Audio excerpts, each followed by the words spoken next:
Paper देने से पहले ये वीडियो जरूर देख लेना, क्योंकि ये वीडियो क्लास 10 साइंस का सबसे ज्यादा स्पेशल वीडियो है। ठीक है, इस वीडियो में हम लोग आपके जो पूरे बुक है ना, पूरे किताब के महत्वपूर्ण प्रश्नों को देखने वाले हैं। यानी कि एक ही आपका वीडियो में पूरा बुक जो है वो समाप्त हो जाएगा। ठीक है, क्योंकि ये बहुत ही ज्यादा इंपॉर्टेंट वीडियो है और इसको बनाने के लिए बहुत ज्यादा मेहनत किया गया है। ठीक है, इसमें हम लोग जो आपके साइंस है उसके सभी महत्वपूर्ण लघु उत्तरीय प्रश्न, दीर्घ उत्तरीय प्रश्न और न्यूमेरिकल जो आपकी महत्वपूर्ण न्यूमेरिकल है, ठीक है, एक ही वीडियो में, इस वीडियो में हम लोग समझने वाले हैं। ठीक है, क्योंकि ये वीडियो आप लोगों के लिए सबसे ज्यादा स्पेशल है और जो ऑब्जेक्टिव क्वेश्चन है उसका वीडियो मैं नेक्स्ट वीडियो में लाऊंगा और आपके सारे ऑब्जेक्टिव भी समाप्त हो जाएंगे। तो इसमें हम लोग सभी महत्वपूर्ण लघु उत्तरीय, दीर्घ उत्तरीय और न्यूमेरिकल इस वीडियो में क्लियर होगा और इस वीडियो को देखने के बाद आप साइंस में 95 बहुत ही आसानी से स्कोर कर सकते हो, क्योंकि ये वीडियो सबसे ज्यादा स्पेशल है। और आपने अगर ये वीडियो देख लिया ना तो आपका जो साइंस है उसमें आप एक भी क्वेश्चन बोर्ड एग्जाम में छोड़कर नहीं आओगे। ठीक है, इससे पहले अगर आपने सोशल साइंस की वीडियो नहीं देखी है तो देख लेना। सोशल साइंस के मैंने ऑलरेडी वीडियो बना दिया है, सारे लघु उत्तरीय, दीर्घ उत्तरीय और मानचित्र संबंधित प्रश्न का। तो इस वीडियो के डिस्क्रिप्शन में लिंक मिल जाएगा, आप जाके सोशल साइंस की वीडियो देख लेना। और आप लोग साइंस की वीडियो देखने के बाद सोशल साइंस की देख लेना और आपका साइंस सोशल साइंस बिल्कुल खत्म हो जाएगा। ठीक है, तो वीडियो को लाइक कर देना, चैनल पर नया हो तो सब्सक्राइब भी कर लेना। देखो, सबसे पहले आप ये देखो हम लोग कौन कौन से चैप्टर का ऑपरेशन करने वाले हैं। सारे चैप्टर हम लोग कितने इंपॉर्टेंट क्वेश्चन देखेंगे। सबसे पहले हमारा देखो रासायनिक अभिक्रिया एवं समीकरण के सारे इंपॉर्टेंट लघु उत्तरीय एंड आपके दीर्घ उत्तरीय सब कुछ देखेंगे। मतलब एक वीडियो में ये सारे चैप्टर पढ़ने वाले हैं। अम्ल, क्षार एवं लवण, धातु एवं अधातु, कार्बन तथा उनके यौगिक एंड जैव प्रक्रम, नियंत्रण एवं समन्वय, जीव जनन कैसे करते हैं, अनुवांशिकता, प्रकाश का परावर्तन, मानव नेत्र, विद्युत एंड विद्युत धारा का चुंबकीय प्रभाव। पूरा साइंस आज की इस वीडियो में खत्म हो जाएगा। ठीक है, पूरे साइंस के हमारे चैप्टर्स हैं, इसमें आपके जितने भी मोस्ट इंपोर्टेंट लघु उत्तरीय, दीर्घ उत्तरीय और हमारे जो इन सब की न्यूमेरिकल है फिजिक्स में, इन सब को हम लोग एक वीडियो में पढ़ेंगे। ठीक है, तो चलो हम लोग सबसे पहले देखते हैं हमें कौन कौन से क्वेश्चन तैयार करना है। ठीक है, और आप लोग कह रहे थे सर इसका सॉल्यूशन भी लाइए, तो हम सॉल्यूशन के साथ सब कुछ अच्छे से समझेंगे। तो चलो शुरू करते हैं। तो देखो, सबसे पहले हमारा पहला चैप्टर जो है कौन सा है, रासायनिक अभिक्रिया एवं समीकरण। इसमें हमारा पहला क्वेश्चन है ऊष्माक्षेपी एवं ऊष्माशोषी अभिक्रिया क्या है, अर्थ सहित आपको उदाहरण सहित समझाना है। भाई ये क्वेश्चन 4 नंबर में आपका बिल्कुल क्लियर है, लघु उत्तरीय प्रश्न में कि आएगा। ठीक है, तो ये आप लोगों को पहले ही चैप्टर में आपको क्वेश्चन मिल जाएगा, आंसर भी मिल जाएगा। ठीक है, और आप लोग कहोगे सर इसका आंसर कहां मिलेगा, तो डोंट वरी, अभी हम आप लोगों को पूरा सॉल्यूशन का जो पीडीएफ है वो प्रोवाइड करा देंगे। लेकिन सबसे पहले आप ये क्वेश्चन जल्दी से कहीं नोट कर लो और उसको तैयार करो। ठीक है, दूसरा क्वेश्चन जो हमारा है वो निम्न पर टिप्पणी लिखिए, बहुत ज्यादा इंपॉर्टेंट है, संचारण एवं विकृत गंधिता। ये बोर्ड एग्जाम में 4 नंबर में आता है लघु उत्तरीय क्वेश्चन में। तो आप लोग जल्दी से इन सारे क्वेश्चन को तैयार करो और आप लोग टिक लगा लो, बुक उठा लो या फिर आप लोग कॉपी पेन लेकर बैठो, नोट्स अपना बनाओ और इन सारे क्वेश्चन का एक अलग से नोट्स बनाओ, क्योंकि ये क्वेश्चन पढ़ना है। अगर साइंस में 95 स्कोर करना है तो आपको ये क्वेश्चन पढ़ना पड़ेगा। ठीक है, और हम आप लोगों के लिए इन सब का सॉल्यूशन भी ला रहे हैं। तो आप लोग वीडियो को लाइक जरूर करना, चैनल पर नए आए हो तो सब्सक्राइब जल्दी से कर लो। हर एक सब्जेक्ट हम लोग बहुत अच्छे से पढ़ने वाले हैं, पूरी सब्जेक्ट की तैयारी कराने वाले हैं। ठीक है, अगला देखो क्वेश्चन नंबर 3 है उदासीनीकरण अभिक्रिया क्या है, उदाहरण सही समझाइए। उदासीनीकरण अभिक्रिया हर एक स्टूडेंट को पता होगा कि एसिड एंड प्लस बेस यानी कि क्षार जब अभिक्रिया करता है तो साल्ट एंड प्लस वाटर बनता है। ये क्वेश्चन बहुत आसान है, क्वेश्चन कुछ भी नहीं है। अगर आपने चैप्टर पढ़ा है तो क्वेश्चन आसान लगेगा, अगर आपने चैप्टर ही नहीं पढ़ा है तो आपको हार्ड लगेगा। ठीक है, क्वेश्चन नंबर 4 है जो अम्ल होता है, क्षार होता है, लवण की परिभाषा उदाहरण दीजिए। अम्ल यानी कि जो जलीय विलयन में H+ आयन देता है, क्षार जो होता है OH- आयन देता है और अम्ल और क्षार की अभिक्रिया से लवण बनता है। देखो, क्वेश्चन आपको शॉर्ट में समझना है, हम आपको बहुत अच्छे से समझाएंगे, बट अभी आप ये समझ लो हमें कौन कौन से क्वेश्चन तैयार करने हैं। अगर आपको ये क्वेश्चन तैयार है तो आपका साइंस बिल्कुल खत्म है, इससे बाहर कुछ नहीं आएगा। ठीक है, तो ये क्वेश्चन आप बहुत सारे हमारे क्वेश्चन हैं जो पूरे बुक में से हैं। देखो 5 नंबर क्वेश्चन, बेकिंग सोडा बनाने की विधि, भौतिक गुण, रासायनिक गुण, सब कुछ, उपयोग, सब कुछ लिखना है भाई, वेरी इंपॉर्टेंट है। ये सारे क्वेश्चन जो है हर साल आने वाले हैं, हर साल बोर्ड एग्जाम में छपते हैं। ठीक है, तो जल्दी से आप ये सारे क्वेश्चन तैयार करो और कमेंट बॉक्स में बताओ कि आपको आता है या नहीं आता है। और अभी हम आपको बताएंगे सॉल्यूशन कहां मिलेगा।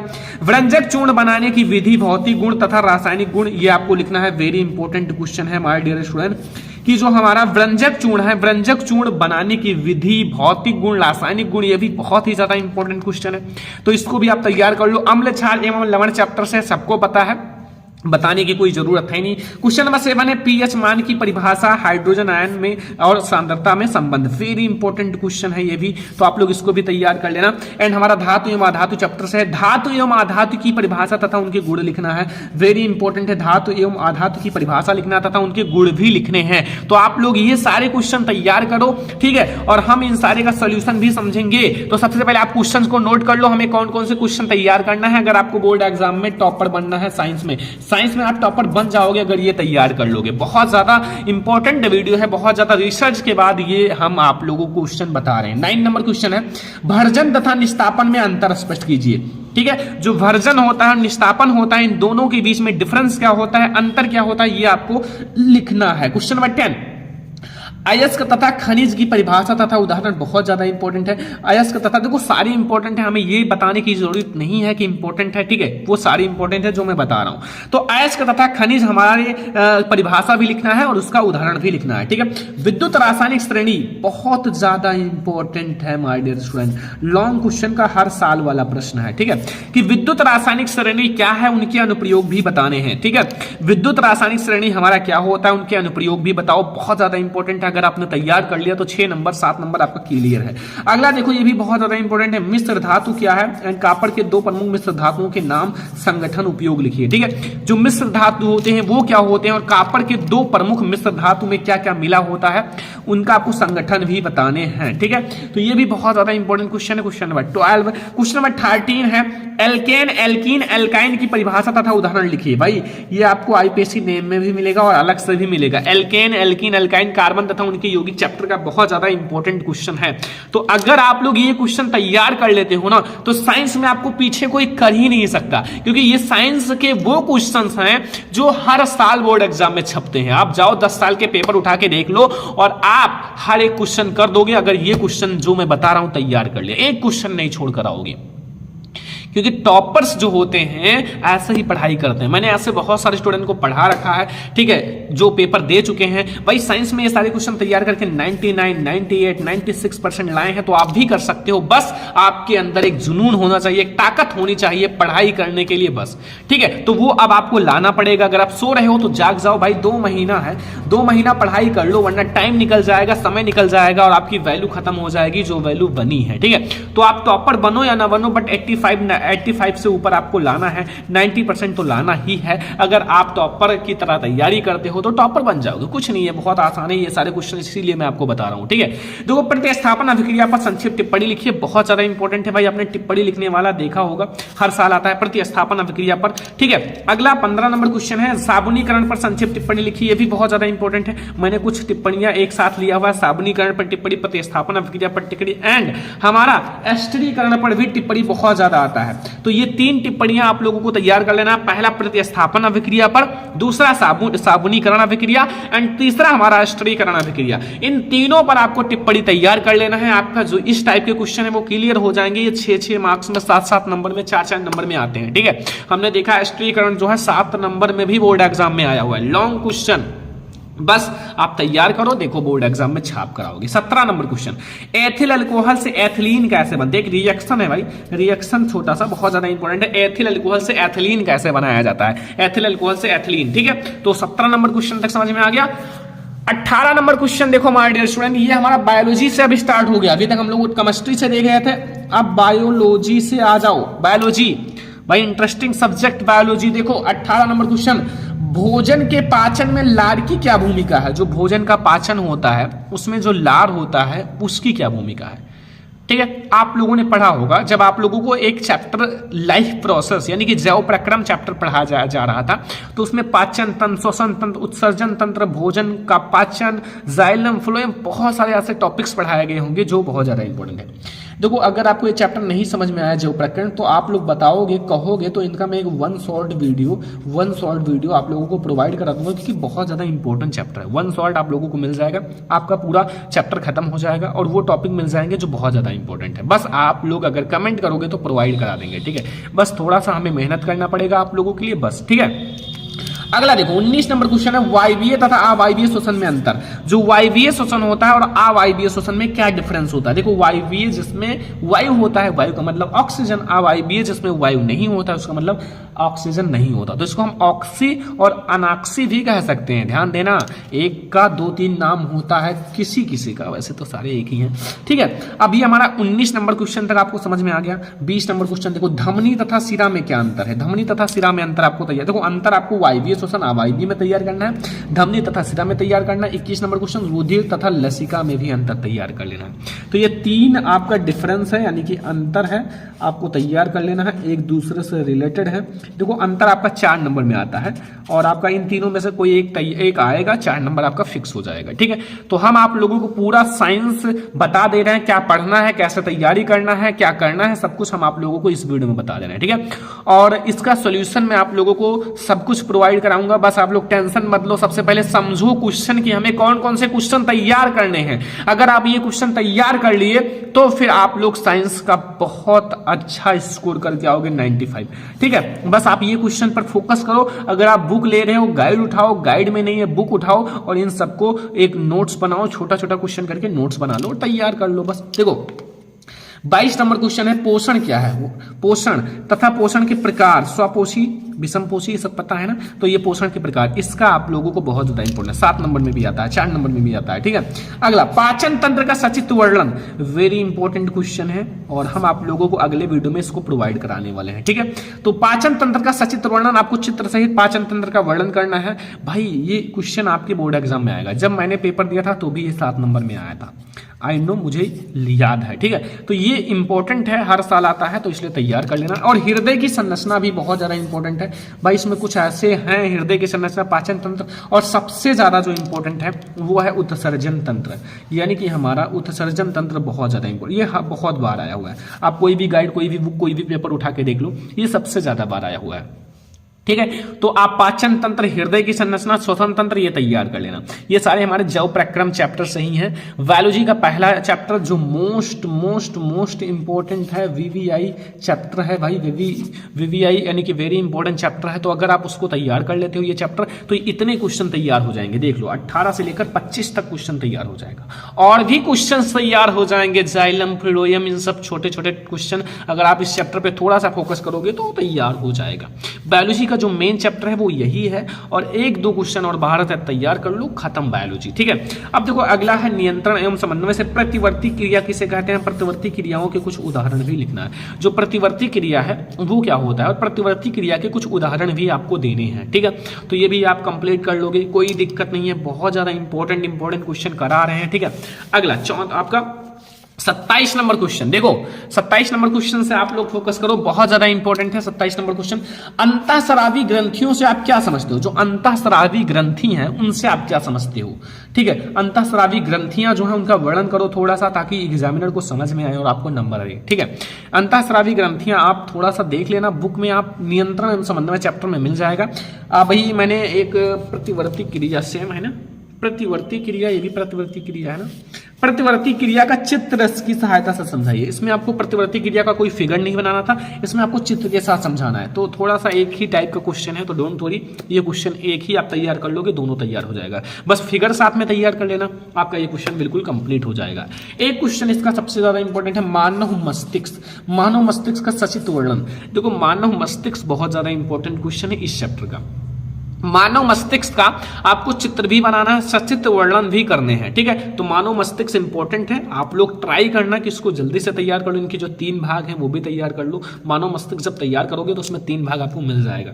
अगला स्वपोषी पोषण तथा स्वपरागण तथा परपरागण में अंतर, ये भी बहुत ज्यादा इंपॉर्टेंट अंतर है। स्वपरागण यानी कि परागण के जो प्रकार होते हैं, एक स्वपरागण होता है, एक परपरागण होता है, इन दोनों के बीच में क्या डिफरेंस है, क्या अंतर है, ये आप लोगों को बताना है। ठीक है, ये बहुत ज्यादा आसान है, कुछ भी नहीं है। अगर आप थोड़ा सा परागण के बारे में जानते हो, ठीक है, तो आप लोगों को ये बहुत अच्छे से समझ में आ जाएगा।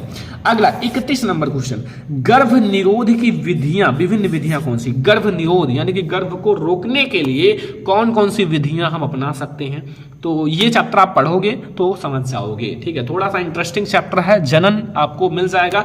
ठीक है, नर जनन तंत्र, मादा जनन तंत्र, इन सबको पढ़ोगे तो थोड़ा सा आपको एक अलग से नॉलेज भी मिलेगा और बोर्ड एग्जाम के लिए इंपॉर्टेंट भी है। तो डोंट वरी, शर्माओ मत, इन चैप्टर को अच्छे से पढ़ लो, ये आपकी लाइफ से रिलेटेड है। ठीक है, और इंपॉर्टेंट भी है, मैंने देखा है।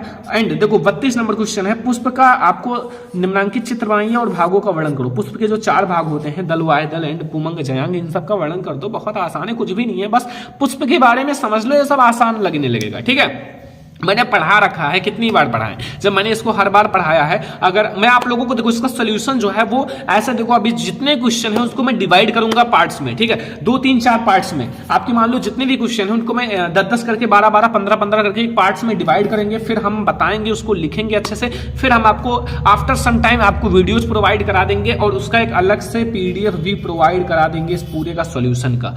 तो आप लोगों को इस PDF को प्रोवाइड करने के लिए हमसे कम हमें 5 से 6 डेज लगेगा। ठीक है, इतना तो लगेगा ही। तो आप लोगों के लिए इन सब का मैं PDF प्रोवाइड करा दूंगा, बस आप लोग उसको तैयार कर लेना, बोर्ड एग्जाम में टॉपर बन जाओगे। लेकिन सबसे पहले आप समझ लो हमें कौन कौन से क्वेश्चन तैयार करने हैं, ये समझना बहुत ज्यादा जरूरी। हो सकता है कि आपको 50% क्वेश्चन आता हो, जो क्वेश्चन आता है वो बता देना यार कि हमें ये आता है, हो सके तो मैं उसको ना ही लिखूं। ठीक है, ना ही इतना मेहनत करना पड़े, तो आप लोग बता देना, हम आप लोगों को उसका नहीं लिखेंगे। ठीक है, कम ही लिखेंगे। तो चलो अगला क्वेश्चन देखते हैं। नर तथा मादा जनन तंत्र का सचित्र वर्णन कीजिए। नर तथा मादा जनन तंत्र बहुत ज्यादा इंपॉर्टेंट है, नर और मादा दोनों को तैयार कर लो, क्योंकि कौन पता कौन सा आ जाए, नर आए कि मादा है, मादा है कि नर आए, कोई पता नहीं है। ठीक है, तो कोई भी आ सकता है। अगला 34 नंबर, लक्षण प्रारूप तथा जीन प्रारूप का अंतर स्पष्ट कीजिए। जो लक्षण प्रारूप होते हैं और जीन प्रारूप, इन दोनों के बीच में क्या डिफरेंस होता है? आप लोगों को पढ़ाया गया होगा एक संकर संकरण, द्विसंकर यानी कि द्विसंकर संकरण, उसमें आपको लक्षण प्रारूप अलग और जीन प्रारूप अलग, दोनों का अलग अलग बताया गया होगा। ठीक है, और उसको तो आप लोगों को पता है, जीन को देखकर, जैसे देखो कैपिटल टी है, ठीक है, ये हमारा क्या है, और यहाँ देखो जो एक जैसा होता है, जैसे लंबा लंबा लंबा सारा है, बौना बौना, तो लंबा लंबा हमारा जो होगा वो लक्षण प्रारूप होगा। अगर जीन एक जैसा है, capital T small T capital T, जो एक जैसा जीन होता है वो हमारा जीन प्रारूप होता है। ठीक है, बस। तो ये हमारा हो गया 34 नंबर क्वेश्चन। अगला हम लोग देखेंगे 35 नंबर क्वेश्चन बच्चों, DNA तथा RNA में क्या अंतर है? बहुत ज्यादा इंपॉर्टेंट है, DNA तथा RNA में डिफरेंस बहुत ही ज्यादा इंपॉर्टेंट है। अगला है मनुष्य में, जो मनुष्य होते हैं उसमें जो लिंग निर्धारण होता है वो कैसे? देखो हर एक चीज में लिंग निर्धारण अलग अलग होता है। मनुष्य में लिंग निर्धारण अलग होता है, जैसे नर में जो होता है लिंग गुणसूत्र क्या होता है? XY होता है। मादा में क्या होता है? XX होता है। ठीक है, तो इस टाइप से हम इनके अकॉर्डिंग हम लिंग निर्धारण करते हैं और ये पता करते हैं कि होने वाला संतान लड़का होगा या लड़की। बट ये पता नहीं होता, ओनली 50% चांस होता है लड़का का, 50% लड़की का। तो हम ये नहीं कर सकते, कह सकते हैं कि कंफर्म है कि लड़की होगी या कंफर्म है कि लड़का होगा, ये बिल्कुल नहीं पता लगाया जा सकता है लिंग निर्धारण के द्वारा। ठीक है, अगला देखो 37 नंबर क्वेश्चन, मेंडल के आनुवंशिकता के नियम की विवेचना कीजिए। मेंडल के आनुवंशिकता के नियम बहुत ज्यादा इंपॉर्टेंट है। अभी मैंने कुछ ही आफ्टर सम टाइम, मैंने कुछ ही समय पहले पढ़ाया है, 1-2 दिन पहले ही 3 नियम दिया था, प्रभाविता का नियम, पृथक्करण का नियम, स्वतंत्र अभिमान का नियम। तीनों नियम को मैंने अच्छे से पढ़ा रखा है। आपने नहीं देखा है, आपकी गलती है, आप पढ़ाई नहीं कर रहे हो, आपकी गलती है। टाइम निकल जाएगा तो फिर आप कहोगे काश मैंने पढ़ लिया होता। तो टाइम निकलने के बाद ये सोचना बिल्कुल भी गलत है। ठीक है, वो कुछ मत सोचना, फिर आप फेल हो जाओगे, तब सोचने की जरूरत ही नहीं। देखो 38 नंबर क्वेश्चन है, किरण आरेख आपको खींचना है, अवतल दर्पण और लेंस। जैसे आपके लेंस और दर्पण दोनों का तैयार कर लो थोड़ा थोड़ा। अवतल दर्पण, अवतल लेंस ज्यादा इंपॉर्टेंट है, उत्तल थोड़ा सा कम इंपॉर्टेंट है। ठीक है, 39 नंबर क्वेश्चन, निकट दृष्टि दोष का कारण तथा निवारण है। निकट दृष्टि दोष और दूर दृष्टि दोष में से कोई एक जरूर आएगा, चाहे निकट आए या दूर आए। तो कोई निकट और दूर अगर एक तैयार कर लोगे ना, जैसे निकट वाला तैयार कर लिए तो सेम उसका अपोजिट आप बना लो, दूर वाला तैयार हो जाएगा। ठीक है, निकट तैयार तो दूर तैयार हो जाएगा, थोड़ा सा अपोजिट होता है, बिल्कुल अपोजिट है, कुछ नहीं है, उसका उल्टा कर दो, आपका दूसरा तैयार हो जाएगा। ठीक है, तो ये आपका हो गया। अगला मानव नेत्र का सचित्र वर्णन, इसका भी वीडियो आने वाला है, क्योंकि ये सारा एक ही वीडियो में लिख चुके हैं। ठीक है, लॉन्ग क्वेश्चंस को, ये लॉन्ग है तो ये सब एक ही में आने वाला है। पाचन तंत्र, मानव नेत्र, मेंडल का नियम, सब कुछ एक ही वीडियो में आने वाला है। तो आप ऐसे ऐसे करके सारा तैयार कर लो, हम आप लोगों को सारा पढ़ा देंगे। मानव नेत्र का सचित्र वर्णन कीजिए। मानव नेत्र जो होता है उसका सचित्र यानी कि चित्र बना के अच्छे से वर्णन करना है। ठीक है, अगला क्वेश्चन, वर्ण विक्षेपण, जो प्रकाश का वर्ण विक्षेपण क्या है उदाहरण के साथ समझाइए। प्रकाश का जो वर्ण विक्षेपण है वो क्या होता है, उसका उदाहरण के साथ अच्छे से समझाना है। तो ये हमारा है 42 नंबर क्वेश्चन, 42 नंबर क्वेश्चन। और अगर आपने ये सारे क्वेश्चन तैयार कर लिए तो देखो क्वेश्चन बहुत हैं। ठीक है, जो आपको तैयार करना है ना, देखो ये तैयार करने में अगर आप इसको 10-10 क्वेश्चन में डिवाइड कर लोगे 5 दिन लगेगा, ठीक है। देखने में बहुत है, बट अगर आप मेहनत करते हो, ठीक है, अपने आप को अच्छे से तैयार कर लिए हो पढ़ाई करने के लिए, तो ये 10 दिन का काम है। 10 दिन से कम आप 1-1 घंटा 2-2 घंटा समय दोगे तो भी ऑल सब्जेक्ट दिन भर पढ़ोगे, कोई दिक्कत नहीं है। 1-2 घंटा साइंस को भी दे दोगे, 1-2 घंटा मैथ को दो, ठीक है। हर एक टाइम दो, अपने टाइम सेट कर लो। 1-2 महीना बचे हैं, 2 महीने के लिए अपना टाइम टेबल बना लो। अगर आपको टाइम टेबल नहीं बनाना आता तो मैं आपको बता दूंगा हाउ टू स्टडी, आपको एक कम टाइम में कैसे तैयारी करना है, ठीक है। तो बस आप लोग चैनल को सब्सक्राइब करके रखो ताकि हम आप लोगों के जो भी वीडियो लाएं वो आपको मिल जाए। लेकिन बगल में एक बेल आइकन होता है, उसको प्रेस कर लेना, वरना आपको सबसे पहले वीडियो नहीं मिलेगा। तो चैनल को सब्सक्राइब करके बेल आइकन को प्रेस कर लेना, ठीक है। 43 नंबर क्वेश्चन है, विद्युत प्रतिरोध का क्या अर्थ है? धातु का तार प्रतिरोध के किन किन कारकों पर निर्भर करता है? विद्युत प्रतिरोध की परिभाषा बहुत आसान है, कुछ भी नहीं है। ओम का नियम पढ़ा है तो विद्युत प्रतिरोध आपको समझ में आ जाएगा। अगला क्वेश्चन देखो हमारे स्टूडेंट, 44 वाट की परिभाषा और 1 किलोवाट घंटा में कुल कितने जूल या फिर संबंध लिखिए। बहुत ज्यादा आसान है, वाट की परिभाषा और 1 किलोवाट घंटा में जूल में संबंध आप लोगों को लिखना है। 1 किलोवाट घंटा में कितने जूल होते हैं, इनको आप निकाल लो, आपका जूल देखो जूल निकल जाएगा और किलोवाट घंटा में संबंध हो जाएगा, बस कुछ नहीं है, ठीक है। अब देखो सबसे ज्यादा इंपॉर्टेंट लॉन्ग क्वेश्चन है फिजिक्स का, ओम का नियम क्या है? देखो ओम का नियम सत्यापन भी करना है, बहुत बार पढ़ा रखा है, 1 नहीं 10 बार 12 बार 15 बार पढ़ा चुके हैं, ठीक है। अब आप ना पढ़ो आपकी गलती है, वेरी इंपॉर्टेंट है।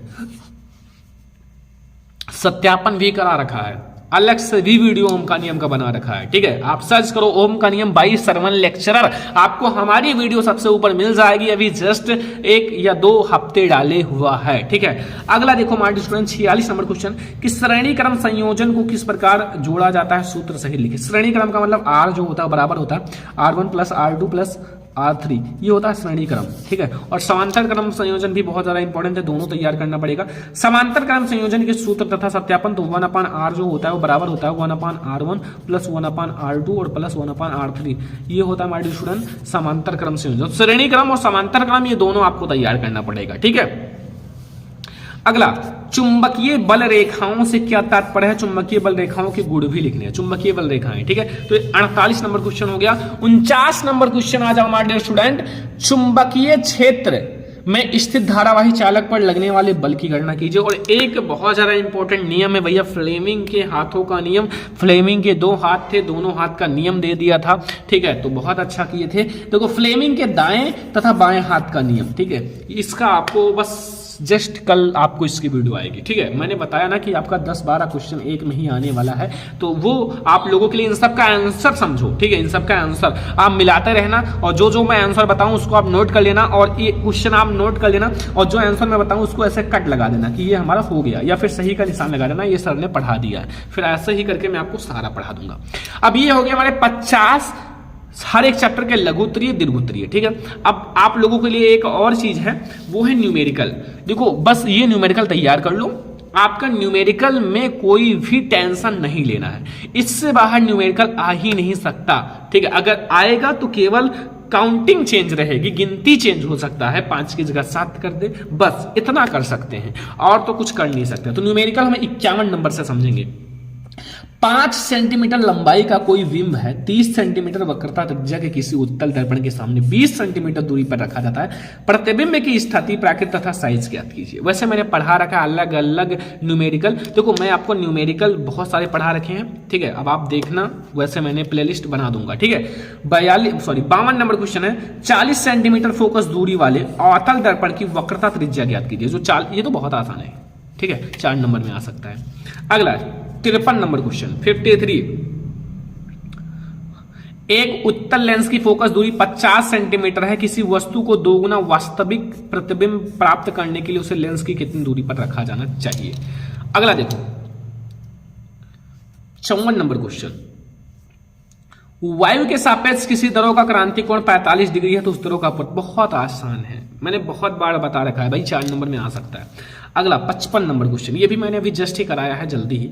एक ऑटो वाहन में पीछे से आने वाले किसी अन्य वाहन को देखने के लिए 2 मीटर वक्रता त्रिज्या वाला एक उत्तल दर्पण लगा है। किसी समय एक वाहन दर्पण से 4 मीटर की दूरी पर है तो उस दर्पण में दिखने वाले प्रतिबिंब की स्थिति तथा आकार की गणना कीजिए। तो 55 न्यूमेरिकल यानी कि 55 यानी कि हमारे 5 न्यूमेरिकल हो गए, ठीक है। छठवां 56 नंबर न्यूमेरिकल, यदि 1.5 अपवर्तनांक वाले कांच की प्रिज्म का कोण 60 डिग्री हो तो प्रिज्म के अल्पतम विचलन कोण का मान ज्ञात कीजिए। साइन 49 डिग्री की वैल्यू दे रखा है 0.75। ठीक है, आएगा 49 डिग्री जरूर आएगा अगर ये वैल्यू दे रखा है, ठीक है, कहीं ना कहीं। 57 नंबर न्यूमेरिकल है कि 250 वोल्ट एंड 5 एम्पियर फ्यूज वाले परिपथ में 25 वाट के कितने बल्ब जल सकते हैं। लगा लेना, बहुत आसान है। देखो 250 है, 250 को आप 25 से भाग दोगे 10 हो जाएगा, 10 25 50 बल्ब जल सकते हैं। ठीक है, बहुत आसान है, बस फार्मूला पता होना चाहिए। दिए गए परिपथ में ज्ञात कीजिए। ये एक परिपथ है, देखो यहाँ 4 प्रतिरोध लगे हुए, 5 प्रतिरोध है, एक नीचे लगा हुआ है। तो देखो सबसे पहले हमारा 4 ओम का प्रतिरोध, एक 2 ओम का, एक ओम का, एक 3 ओम का, एक नीचे हमारा 3 ओम का प्रतिरोध है। इन सबको आप श्रेणी क्रम समांतर क्रम में करके आपको पहला ज्ञात करना है, ए और बी के मध्य प्रतिरोध, ए और बी के मध्य प्रतिरोध। दूसरा, इसमें परिपथ में जो कुल प्रवाहित धारा है। तीसरा, ए तथा बी के मध्य विभवांतर, ए तथा बी के 3 ओम पर हमें विभवांतर है। ठीक है, बहुत आसान है, मैंने लगवा रखा है, नहीं देखा है देखो भाई, न्यूमेरिकल सर्च करो, ठीक है, मिल जाएगा। 59 नंबर, 1 मीटर लंबे विद्युत चालक में 2 एम्पियर की धारा बह रही है। चालक को 2.5 न्यूटन एम्पियर मीटर तीव्रता वाले चुंबकीय क्षेत्र में 30 डिग्री के कोण पर रखा जाता है। चुंबकीय बल रेखा की गणना कीजिए। बहुत ज्यादा इंपॉर्टेंट है, छोटा सा न्यूमेरिकल है। देखो शायद देखो बल का फॉर्मूला F बराबर I है, V है, L है, IVL साइन थीटा, यही वाला फार्मूला लगाओ, आंसर मिल जाएगा। IVL साइन थीटा बहुत आसान है। अगला देखो शायद 2.5 ऐसे कुछ आंसर आएगा। ठीक है, देखो विद्युत परिपथ में ए तथा बी बिंदु के बीच परिणामी प्रतिरोध ज्ञात कीजिए। ये एक भैया हमारा परिपथ है, 9 ओम का, 2 ओम का, 3 ओम का, 4 ओम का प्रतिरोध लगा हुआ है। इनका आपको प्रतिरोध निकालना है पूरा। तो हमारे 10 ऐसे न्यूमेरिकल्स हैं जो टॉप न्यूमेरिकल हैं, बोर्ड एग्जाम में बिल्कुल आएंगे। इसमें से 1 2 3 न्यूमेरिकल, तो आप इसको तैयार कर लो। जो मैंने 50 और भी क्वेश्चंस बताए हैं उसको भी आपको तैयार करने हैं। जितना आप पढ़ लोगे उतना अच्छा है। ठीक है, जो मैंने बताया है उसको पढ़ो बस, और कुछ पर ध्यान मत दो। ये हमारा पूरी किताब की महत्वपूर्ण लघु दीर्घ उत्तरीय प्रश्न ऑब्जेक्टिव क्वेश्चन की वीडियो अलग से मिल जाएगी। इन सब का सॉल्यूशन मैं 10 10 5 5 8 8 12 12 करके प्रोवाइड करा दूंगा। इस वीडियो को आपको ज्यादा से ज्यादा लाइक करना है, ज्यादा से ज्यादा शेयर करना है। अगर चैनल पर नया है तो सब्सक्राइब भी कर लेना, ठीक है, क्योंकि हम आप लोगों के लिए ही इतना ज्यादा मेहनत कर रहे हैं। जो चैनल को सब्सक्राइब करके रखो ताकि हम आप लोगों के लिए ऐसे ही हर एक सब्जेक्ट की वीडियो आने वाली है। तो चलो फिर मिलते हैं।